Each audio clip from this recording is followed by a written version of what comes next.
Welcome back, and I'm going to show you today what I would do with the piece that we stuck the collage piece down and painted away from, so it's just going to be extending that a little bit today. Okay, so we've got our piece here all dried off now. You could do anything with this. This is all about you playing and having some fun and just getting your creative juices flowing again. So you can work back into this with watercolour, with inks. I've decided to have a play with some Inktense pencils that I've got here. So I'm going to do a little bit with this. I'll use a bit of watercolour as well. In fact, the first thing I'm going to do is, I didn't put any colour on this building down here yesterday. So let's just have a little bit of something there, and we'll let that dry off and then put some windows into it. So we've got this kind of basic design. I'm going to come up here into the sky and I'm going to just start scribbling really. I'll put some water onto this shortly.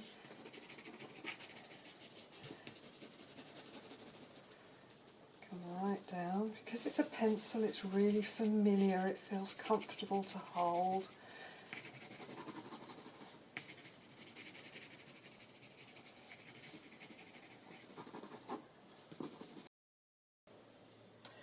So I've used my iris blue. I'm looking here for, let's have a mauvey colour. What's this one? Red violet is the next one that I'm going to use.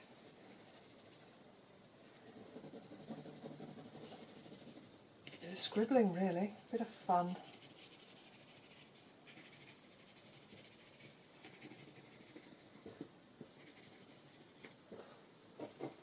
I'm going to extend this colour down into the landscape.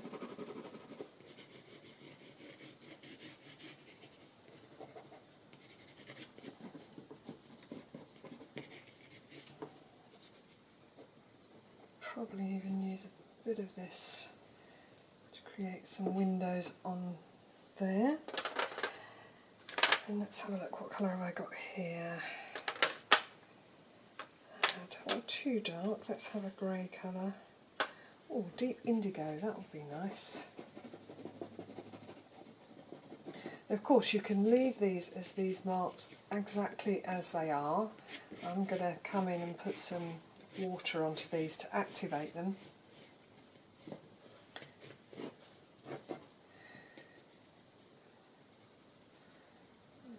Behind there needs to be stronger, make that building really shimmer.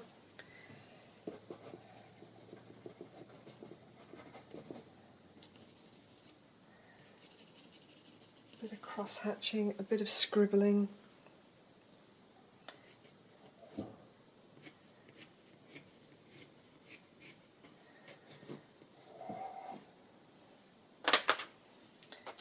What colour have I got here? This one looks interesting. This is called Baked Earth. Quite like the idea of that on this hillside. Now these lines are going around there, so I'd quite like to fan these ones out on this field here.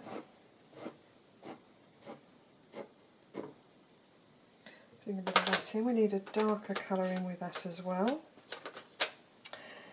So let's have a look. What colour can I use for this?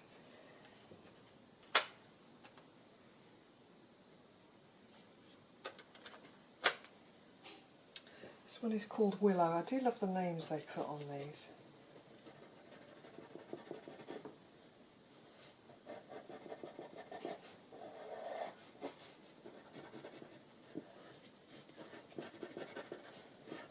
Quite like that speckled effect where I splattered onto there. That's dried out quite nicely.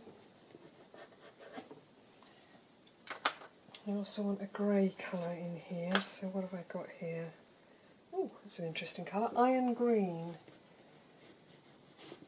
A little bit of that coming through, just in places.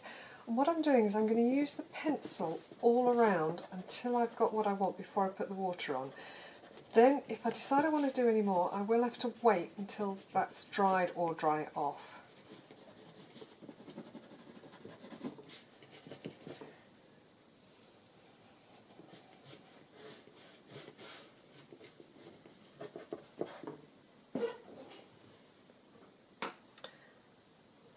A bit more excitement on these roofs.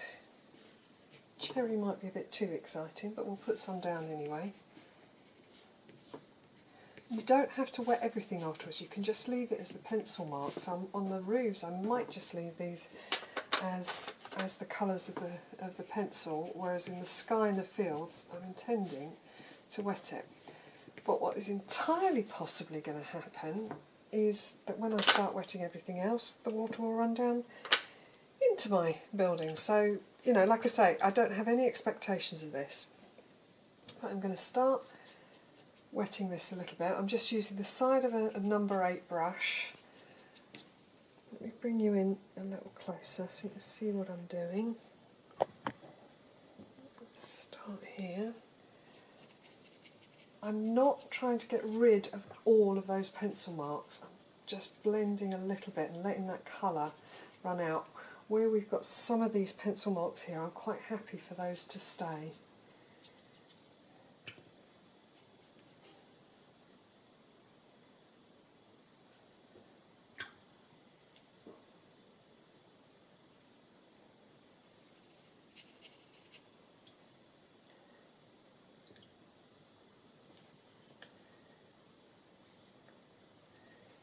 I'm going to run these along the direction of the drawing. This is just drawing your eye in and starts bringing you round. Pick up here some of my peacock blue. This has gone a bit too pinky down here, so I'm going to add some of my watercolour back into that. See, that's my only rule, is that there are no rules.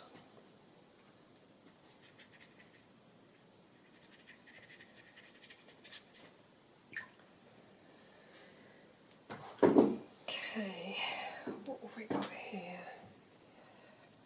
It's interesting. I don't know what colour I picked up there, but it's very dark on that old paper. I quite like this being dark behind these buildings, just to make them sing a little bit. I know what that colour was. It was muck off the palette. Okay. Again, I'm going to sweep round in the direction that I did that drawing.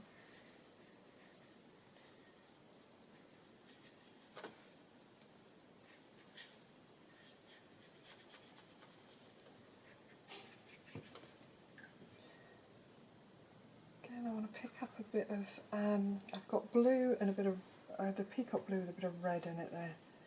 Just wanted this slightly browner colour. I didn't want too much of a contrast showing there.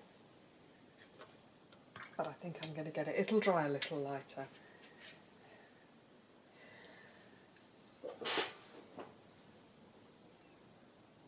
Like I say, this isn't about necessarily creating finished pieces, it's about having a bit of fun. There's something else I want to play with. Okay, so I've just been and picked up some acrylic inks. I've got, these ones happen to be FW inks. I've got a few others on the side, so I'll have a play with some of those as well in a minute.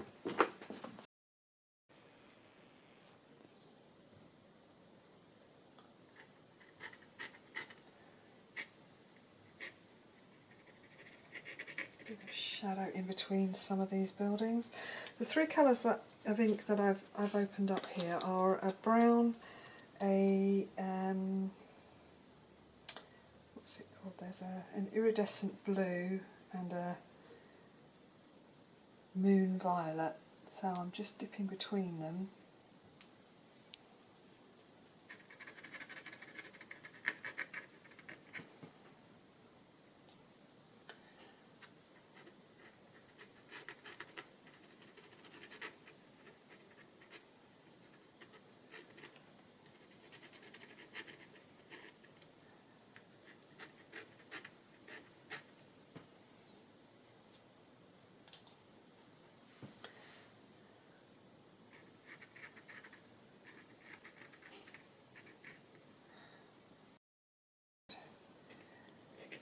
trying to make it flow uphill here, which is not easy.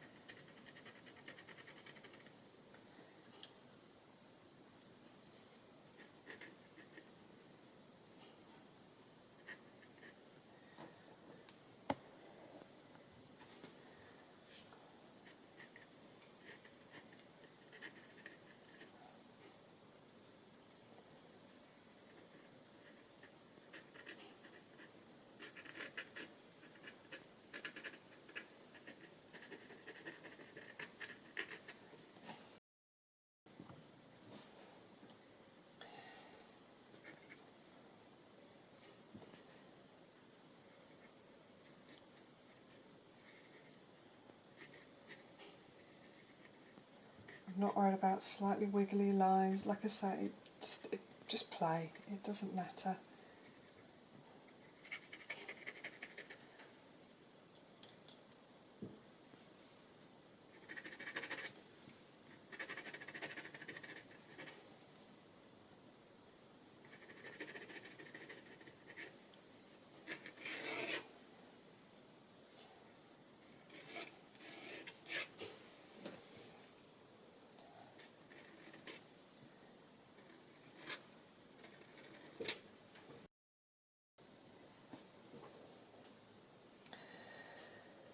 Might splash a little bit of this ink on with my brush.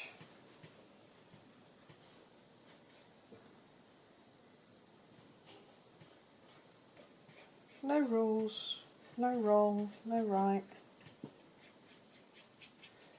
This violet ink that I'm using has got a little iridescence into it, which I quite like.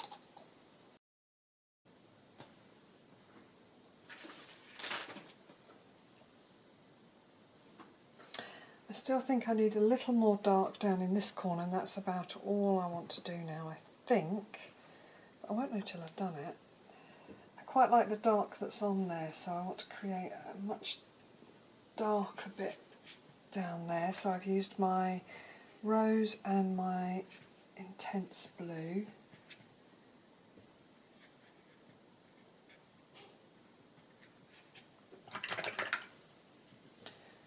Put that down. Wash it all out.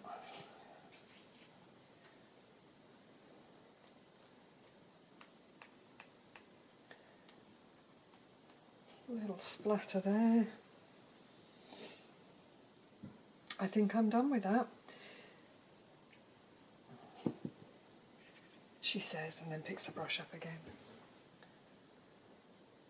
But I've played with some techniques. I've played with my Inktense pencils, I've played with some inks, I've played with watercolour, textures, adding, rearranging a composition, and I started it all with the idea that it didn't matter whether I ended up with a painting. I quite like this painting, but it didn't matter whether I ended up with a finished piece or...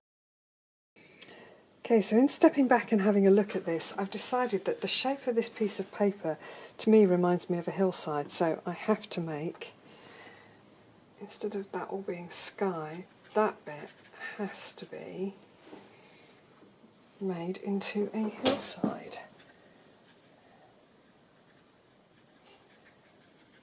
It's just because of the way this paper has dried.